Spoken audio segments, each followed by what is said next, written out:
আমি সুমাইয়া তোমারে ডাক দিলাম, তোমার বন্ধুর পাগলিনী সুমাইয়ারে দেখা যাও না। আমার আল্লাহ বলেন, সুমাইয়া রে, আমার বন্ধুর ভালোবাসায় বেইজ্জতি হইতেছস, আমি আল্লাহ তোর দাওয়াত কবুল করলাম, আমি তোরে দেখব। আবু জাহেল রাগ হয়ে গেছে, আল্লাহরে ডাকো দেখার জন্য, দাঁড়াও ভালো করে দেখাইতেছি। ঘরের ভিতরে যাইয়া বল্লম নিয়ে বেরিয়ে আসলেন আবু জাহেল।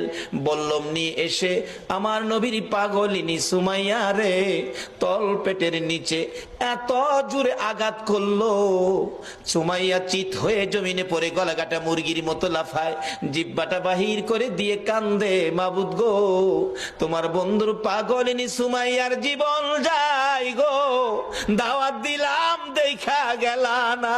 আমার আল্লাহ ডাকে, জিবরাইল রে, আমার বন্ধুর পাগলিনী সুমাইয়ার জীবন যায়, কাঁদতেছে দেখার জন্য। আমি আল্লাহ কেমনে খালি হাতে দেখবো রে? আমার জান্নাতুল ফিরদাউসটা উঠাইয়া দে, বন্ধুর পাগলিনী সুমাইয়ারে আমার জান্নাতুল ফিরদাউস দান করে দিলাম।